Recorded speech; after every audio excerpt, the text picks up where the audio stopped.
नमस्कार साथियों। मध्य प्रदेश कर्मचारियों के एचआरए यानी गृह भाड़ा भत्ता में वृद्धि की गई है और वो वृद्धि किस अनुमान से की जाएगी उसको लेकर वित्त विभाग की तरफ से एक आदेश जारी किया गया है। उस आदेश के तहत हम देखेंगे कि किन कर्मचारियों को कितना गृह भाड़ा भत्ता दिया जाएगा। कुछ कर्मचारियों को इसका लाभ नहीं भी मिलेगा, तो वो किन कर्मचारियों को नहीं मिलेगा ये भी हम आदेश में देखेंगे। तो चलिए साथियों देख लेते हैं क्या आदेश जारी हुआ है। तो साथियों जैसा आप देख पा रहे हैं, मध्य प्रदेश शासन वित्त विभाग की तरफ से आदेश जारी किया गया है जो 3 अप्रैल की डेट में जारी हुआ है। प्रति में यहाँ पर समस्त विभाग दिए गए हैं। विषय है राज्य शासन के शासकीय सेवकों को देय गृह भाड़ा भत्ता का पुनर्निरीक्षण।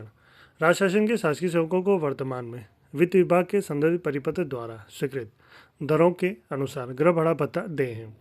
राज्य शासन द्वारा वेतन पुनरीक्षण नियम 2017 के अंतर्गत देय मूल वेतन के आधार पर गृह भाड़ा भत्ते की पात्रता के निर्धारण का निम्नानुसार निर्णय लिया है। तो इसमें क्या निर्णय लिया गया है और किस पात्रता के अनुसार गृह भाड़ा भत्ता दिया जाएगा, तो यहाँ पर आप देखिए नीचे एक लिस्ट वो दी गई है। इसमें यहाँ पर एक तरफ देखेंगे शहर और कस्बे की श्रेणी दी गई है, दूसरी तरफ गृह भाड़ा भत्ते की पुनरीक्षण प्रतिशत दर जो दी गई है वो यहाँ पर दी गई है। तो इसमें आप देख सकते हैं पहला जो है 7 लाख अथवा इससे अधिक जनसंख्या के नगरों में निवासरत शासकीय सेवकों को जो हमारा मूल वेतन है उसका 10% गृह भाड़ा भत्ता यानी एचआरए दिया जाएगा। इसी प्रकार से 3 लाख से 7 लाख की जनसंख्या वाले जो नगर है वहाँ पर जो शासकीय सेवक रहते हैं उन्हें 7% दिया जाएगा और 3 लाख से कम जनसंख्या वाले जो नगर हैं वहाँ पर जो रहते हैं उन्हें मूल वेतन का 5% की दर से यहाँ पर गृह भाड़ा भत्ता दिया जाएगा। दूसरा यहाँ पर दिया है यह आदेश यूजीसी तथा एनआईसीटी वेतनमानों में वेतन आहरित करने वाले तथा कार्यभारित तथा आकस्मिकता निधि में वेतन प्राप्त करने वाले कर्मचारियों की सेवा के सदस्यों पर भी लागू होगा, यानी इन कर्मचारियों की सेवा पर भी ये लागू किया जाएगा।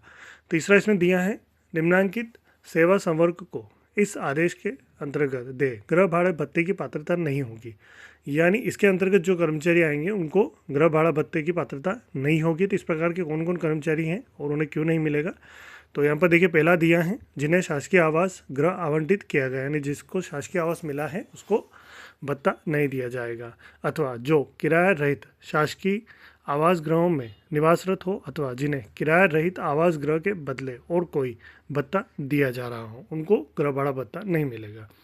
दूसरा यहाँ पर है अखिल भारतीय सेवा के जो अधिकारी हैं उनको भी ये नहीं मिलेगा। तीसरा संविदा तदर्थ स्थायी कर्मी तथा दैनिक वेतन के आधार पर नियुक्त कर्मचारियों को भी ये भत्ता नहीं मिलेगा। इसके अतिरिक्त यहाँ पर चौथा पॉइंट दिया है गृह भाड़ा भत्ते की स्वीकृति के संबंध में अन्य शर्तें जो है वो पूर्वानुसार रहेगी।